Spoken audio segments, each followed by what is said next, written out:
told me so much about both of you, too. Oh, and you came anyway? A young woman named Lucy can't shake the thought of ending her relationship with her boyfriend. But Lucy can't bring herself to do it and agrees to visit Jake's parents. It was the first time the couple went somewhere together. They have a long way to go. Throughout the entire time, Lucy couldn't stop thinking about how to end it all. Jake asked her to repeat what she said, as if he could read her mind. She knows that these relationships are at a dead end. Jake is a great guy, but he's not her destiny. Jake mentioned that his mother hasn't been feeling well lately, so she probably won't prepare a fancy dinner. He suggested they stop by a cafe for a snack, but Lucy refused. Lucy feels that it was unfair of her to agree to meet Jake's parents as she doesn't see a future with him. She hasn't even told her own parents about her boyfriend. To pass the time, Jake decided to start a conversation about art. He recalled a metaphorical poem about a woman named Lucy who passed away at a young age. Suddenly the woman received a call from someone named Lucy. She decided not to answer, telling Jake it was just an old friend of hers. Lucy noticed beautiful new swings in front of an abandoned house. It seemed strange to her because nobody has lived there for a long time. But Jake said he didn't see anything. Jake started asking Lucy about her work. She is writing a research paper in biology. Parallel to the couple's conversation, we see an elderly janitor silently mopping the floors in the school where Jake once studied. Lucy reminded Jake that she has a lot of work to do, so they need to return by evening. Jake promised to take her home in the evening. He started reminiscing about his school years and the students playing in the school musical. In the next shots we see the janitor again. He's mopping the floors in the auditorium where the school musical is taking place. Jake and Lucy continue their idle conversations. Jake mentioned that the world is much bigger than they imagine. It's called a different perception.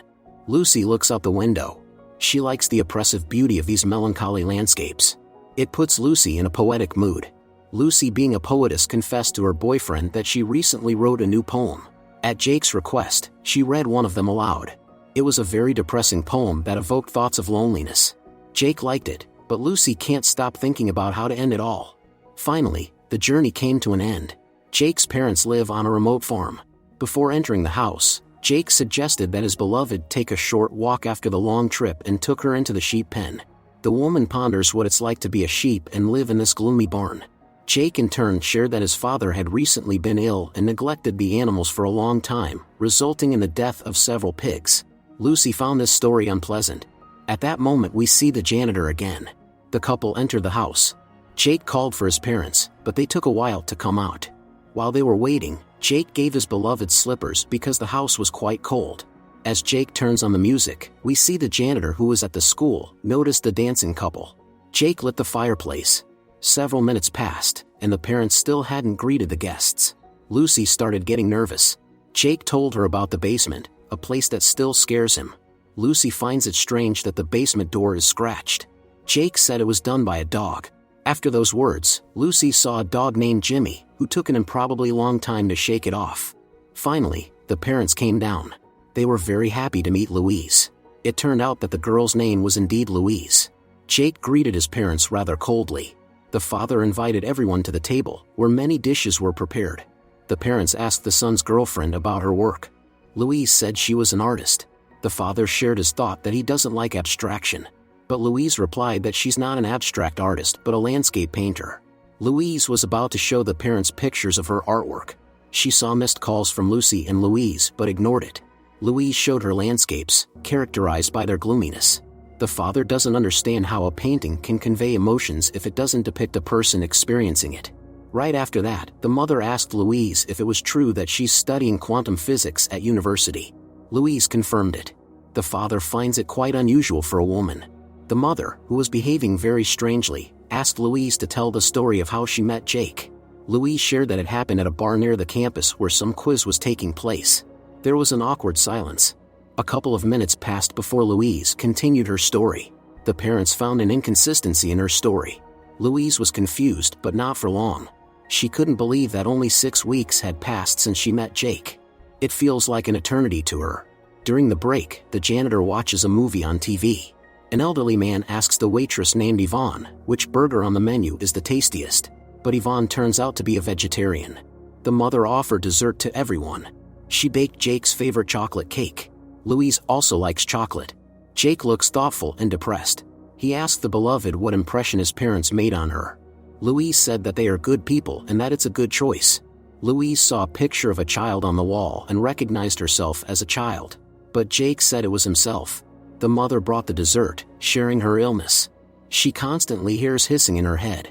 It feels like someone is constantly whispering in her ear. The phone rang. It was Yvonne. The young woman rejected the call, saying it was her friend. The snowstorm outside was getting stronger. The young woman worries that they won't be able to go home, and she needs to go to work in the morning. The woman decided to listen to her friend's message after all. A male voice said he's slowly losing his sanity, and his fear is growing. It's time to answer only one question. After listening to the message, the woman said everything is fine. The mother started reminiscing about her son's 50th birthday, but Jake corrected her, saying she must have meant his 20th birthday. Jake shared that Lucia, his girlfriend, studies gerontology. She confirmed it. Lucia shared that she has always been interested in the phenomenon of aging. The snowstorm raged outside. Worried, Lucia approached the window, telling Jake it's time to leave. But when the woman turned around, there was no one in the room. Lucia called for Jake, who responded from somewhere above. The dog takes an unrealistically long shake it off again. Lucia went upstairs and saw Jake's childhood bedroom. There was a vase with the ashes of Jimmy the dog, as well as many books, including the poem about Lucy and biology encyclopedias. In one of the books, Lucia saw a poem that she had written herself. Jake's father, who looked many years older, entered the room. He said he has dementia. Lucia was sorry to hear that. The father offered Lucia to stay for the night, but she said she had to go home tonight. However, it was as if the man didn't hear her. Entering Jake's parents' bedroom, Lucia saw her boyfriend spoon-feeding his very old mother. The woman hardly understands what is going on around her anymore. Descending downstairs, Lucia thinks about the need to end this right now. She already perceives herself and Jake as a single entity, and that won't lead to anything good. They should separate as quickly as possible. Jake's father handed Lucia a nightshirt, but she repeated that she needs to get home. The woman works as a waitress, and she has a shift tomorrow. Jake told the father about how he met his beloved. It happened when she was serving his table. That day Jake asked the waitress which burger was the tastiest. Suddenly the woman saw Jake's mother, who had become young again. Seeing a stain on the nightshirt, the mother asked the son's girlfriend to go down to the basement and throw it in the washing machine. While the mother was picking up her young son's toys, she talked about her concern that Jake is hiding more and more from the world. The mother believes it's partly her fault. Lucia was scared to go down to the basement, but she overcame her fear. At that moment Jake called out to her, saying that she doesn't have to do the laundry because she's a guest. Lucia replied that it's not difficult for her. When she turned around for the second time, she saw snow. In the washing machine, Lucia found the janitor's uniform. She also saw pictures of her landscapes on the walls and paintings of Jake, who also happens to paint. In her phone, Lucia didn't find any photos or videos. At that moment she received a call from Louise. The male voice said again that he's losing his sanity. It's time to answer only one question. Lucia hurried to leave the basement and saw Jake sitting by his old mother's bed. He couldn't hold back his tears. Apparently, the woman had passed away. Jake said that now is the time to leave. His young father entered the room, telling Lucia that they will always be happy to see her in their home.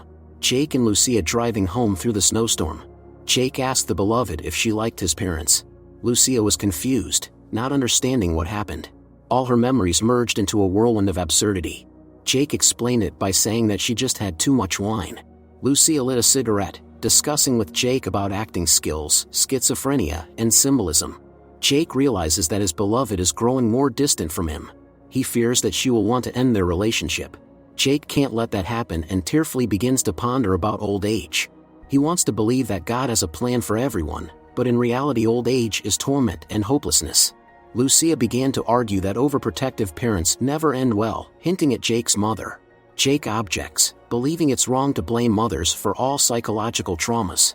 Jake also mentions how he observes different teenagers at school every day who often treat him with contempt.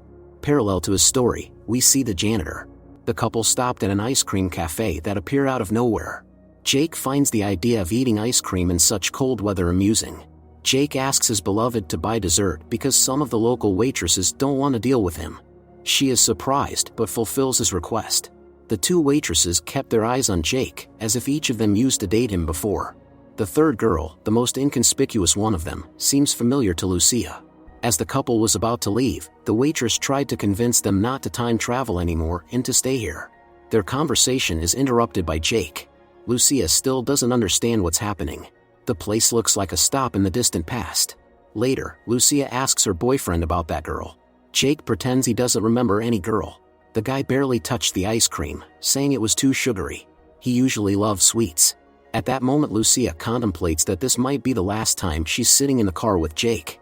He notices her unease.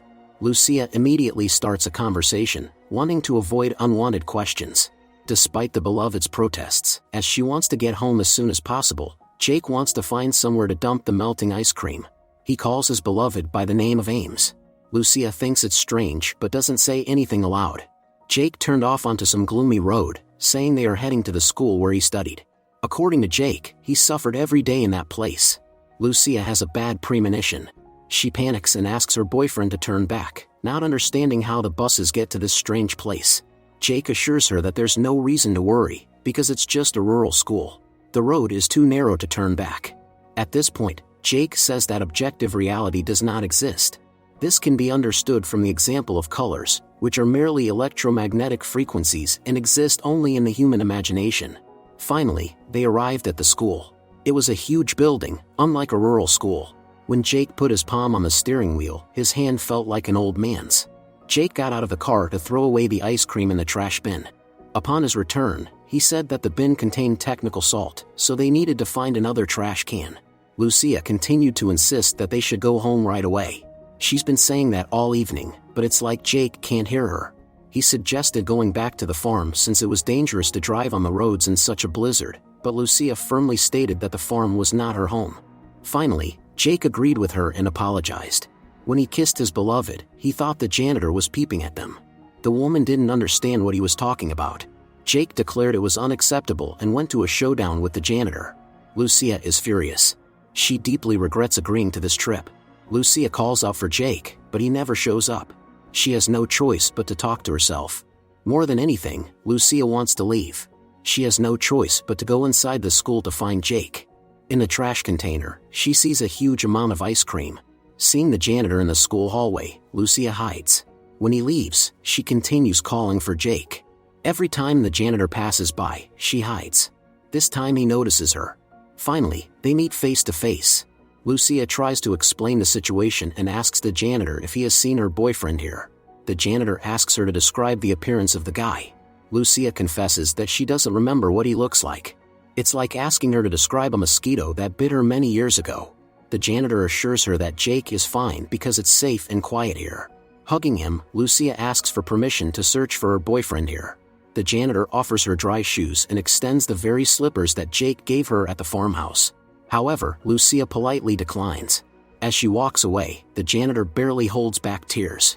Finally, Lucia finds Jake. At that moment, he sees before him all the images he had created. Or rather, it was the figment of the janitor's imagination. Events once again intertwined with the past. A certain boy and girl danced as if in a school musical. Then a priest came out to legitimize their marriage. When the groom was about to kiss the bride, he was pushed away by the janitor. A staged struggle for the bride ensued between him and the groom, resembling a mix of a fight and a dance. The janitor emerged victorious, eliminating the competitor. The girl tried to break through to her beloved, but the janitor got her. Lucia and Jake also stepped onto the stage. They were also characters in this performance. After looking at each other, they went their separate ways, and the janitor resumed his work. When he finished, he was about to go home. The blizzard still hadn't subsided. The janitor got into his car, feeling unwell and seeing the road and scenes from his past flash before his eyes. His hands were shaking and his condition was rapidly deteriorating. It became too hot for him. Images from the past continued to haunt him, including an old animated ice cream commercial. At some point, the man saw an animated pig in front of him, speaking with a human voice and calling him to follow. In the next scene, we see Jake come on stage and give a speech. He was awarded the Nobel Prize. Among the audience were his parents and his beloved, disguised as elderly individuals. Jake dedicated this award, received at the end of his long life, to the girl. She was his unrealized dream. After Jake's performance, the audience gives him a standing ovation, including the schoolchildren who once looked down on him. In the final shot, we see the janitor's snow-covered car. Don't forget to subscribe to our channel not to miss more exciting new products. Also, the authors will be pleased if you leave your opinion in the comments.